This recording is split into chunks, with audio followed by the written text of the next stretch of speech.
정치적 격변과 사회변화가 격동하는 시대, 그 혼란 속에서 한 여성이 희망의 등불로 섰습니다. 이사벨 페론의 권력 장악은 아르헨티나뿐만 아니라 전 세계 여성들에게 중요한 이정표가 되었습니다. 그녀의 놀라운 삶을 통해 그녀가 어떻게 유리천장을 깨고 세계 최초의 여성 대통령이 되었는지 알아보겠습니다. 1970년대 아르헨티나 심각한 사회적, 정치적 도전에 맞서고 있는 국가를 배경으로 이사벨 페론이 대통령에 오른 것은 그야말로 놀라운 일이었습니다. 이자벨 페론은 1931년 2월 4일 아르헨티나 라리오아의 시골 마을에서 태어나는데요. 어린 시절 그녀는 무용에 많은 흥미가 있었는데 재능 또한 뛰어났습니다. 하지만 어렸을 적의 아버지를 여인 탓에 그의 집안은 재정적으로 넉넉지 못했고 이 때문에 초등학교를 중퇴하고 생업 전선에 뛰어들게 되는데요. 나이트클럽 댄서로 활동하면서 아르헨티나 각지를 돌아다녔습니다. 그리고 그가 30살이었던 1961년에 파나마에서 당시 망명 중이었던 후안 페론을 만났고 그가 이사벨에게 반하면서 이사벨의 인생은 크게 바뀌게 되는데요. 후안과 이사벨이 교제하게 되면서 이사벨은 직업을 그만두고 망명 생활을 하던 후안을 따랐고 마드리드에 살면서 당시 미혼 남녀의 동거를 허락하지 않던 스페인의 법 때문에 1961년에 결혼을 하게 됩니다. 후안 페론은 1955년에 있었던 군사 쿠데타로 인해 대통령직에서 쫓겨난 상태였지만 민주화 운동을 호소하며 망명 중에도 아르헨티나 정계에 영향력을 행사했는데요. 후안은 아르헨티나에 귀국할 수 없는 처지였으므로 이사벨은 후안의 부인으로서 군부와 민주화 세력 간의 중재를 도맡아 스페인과 아르헨티나를 자주 오가며 정치 활동을 시작하게 됩니다. 그러던 중 1973년에 군사 정권이 무너지고 그해 5월에 치러진 대선에서 페론을 지지하는 정당연합 정의자유전선의 에토르 캄포라가 당선됨으로써 후안이 정계에 복귀할 수 있는 발판이 마련되는데요. 캄포라는 대통령이지만 좌파 페론주의자로서 정의자유전선 내 우파 페론주의자들의 지지를 얻지 못했기에 페론주의 세력은 좌우가 서로 학살까지 벌일 정도로 상황이 악화되었는데요. 이에 캄포라는 좌우 페론주의자 모두를 통솔할 수 있는 후안 페론을 대통령으로 출마시키기 위해 부통령 비센테 솔라노 리마와 함께 대통령을 사임했고 이에 따라 9월에 다시 대선이 치러졌습니다. 정의자유전선은 후안 페론을 대통령 후보로 지명했고 그는 아내인 이사벨 페론을 부통령 후보로 지명하였고 이사벨이 부통령 후보로 지명된 것은 후안을 빼면 이사벨이 페론주의 내 모든 파벌을 아우를 수 있는 유일한 정치인이었기 때문이었습니다. 1973년 9월 대선에서 후안 페론은 62%라는 득표율로 무난하게 대통령에 당선되었고 이에 따라 이사벨 역시 부통령으로서 직무를 개시했습니다. 이사벨은 단순히 남편인 후안 페론 대통령의 그늘에 서 있는 것에 만족하지 않았는데요. 그녀는 그의 행정, 특히 사회복지 문제에서 적극적으로 역할을 수행하였습니다. 후안은 이미 이 시기에 고령이라 자기 몸도 가누지 못하는 지경까지 갔고 결국 임기 1년도 못 채운 채 1974년 7월 1일에 사망하게 되는데요. 이에 따라 이사벨이 대통령직을 승계하게 되었고 세계 최초 여성 대통령이 탄생하는 순간이었습니다.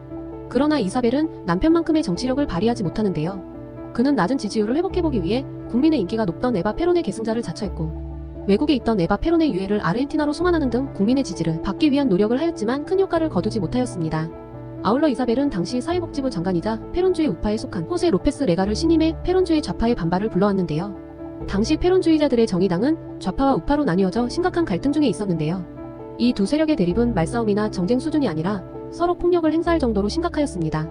경제 부분에서도 그리 성공하지 못하였는데요. 후안 페론이 말년에 제정해 놓은 노사정 협약에 사측이 반발하며 노사 갈등이 나타나기 시작하였고 인플레이션도 상승하기 시작하였습니다. 또한 기록적인 무역과 재정 적자를 기록하게 되자 1975년 셀레스티노 로드리고 경제장관은 페소화를 50% 평가절하시키고 임금과 물가를 동시에 상승시키는 충격요법을 단행하게 됩니다. 하지만 오히려 하이어 인플레이션으로 이어졌고 그 결과 페론주의의 강력한 지지층 중 하나였던 노조연맹이 총파업을 벌이며 정부 정책에 강한 불신을 나타나게 됩니다. 이후 정치적 혼란과 폭력은 더 심해지게 되는데요. 좌파와 우파 간 갈등은 경제위기를 계기로 더욱 심해졌으며 이사벨 페론이 집권한 동안 정치적 폭력으로 700명 이상이 사망할 정도였습니다. 그러자 1973년 실권 이후 잠시 권력을 잃었던 군부가 다시 정치 전면에 나서기 시작하였고 쿠데타 소문이 전개에 횡행했는데요. 1975년 이사벨이 페론주의를 지지하는 인사를 군 수뇌부에 임명해 군을 통제하려 하자 공군이 진짜로 쿠데타를 일으키게 됩니다. 다행히 이 쿠데타는 이사벨을 맘에 들지 않던 군부조차도 시기상조라 생각했던 돌출 행동이었기에 이사벨은 군부와 손잡고 쿠데타를 진압했지만 이를 계기로 이사벨 페론은 정권 유지를 위해 자신을 눈의 가시로 생각했던 군부에 점차 실권을 내주는 실책을 하게 되는데요. 결국 1976년 3월 24일에 호르헤 비델라 육군 총사령관이 미국의 암묵적 지지를 얻어 쿠데타를 일으키게 되는데요. 쿠데타 당일 외부에서 직무를 수행했던 그는 쿠데타가 일어나기 직전에야 움직임을 눈치채고 헬기를 통해 대통령 관저로 복귀하고자 했으나 헬기는 관저가 아닌 인근군 공항으로 날아갔고 군부는 그 자리에서 그녀를 체포하고는 대통령에서 해임하게 되는데요.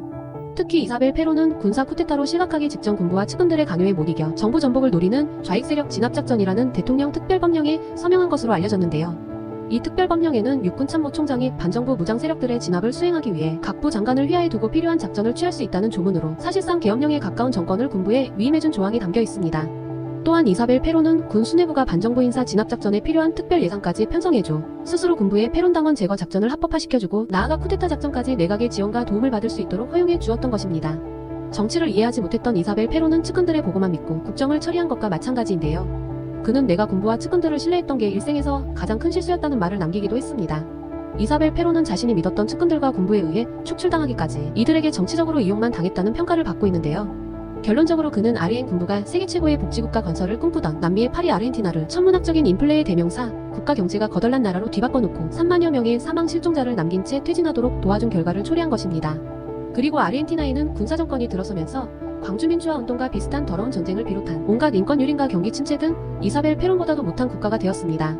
식물 대통령으로 불릴 정도로 많은 부분의 논란으로 인해 대통령으로서 이미지는 훼손되었는데요. 세계 최초의 여성 지도자라는 의미에서는 역사의 중요한 장으로 남아있으며 남성이 지배하는 당시 사회에서 장벽을 허물고 도전하면서 미래의 여성 지도자를 위한 길을 열었다는 것은 뜻깊은 일임은 분명합니다. 지금까지 이사벨 페론의 이야기를 듣다 보니 대한민국 역시 여성 최초이자 부녀 최초 대통령이 불현듯 떠오르게 되네요. 오늘의 세계 최초 여성 대통령에 대한 이야기는 여기까지입니다. 지금까지 지식홈이었습니다. 감사합니다.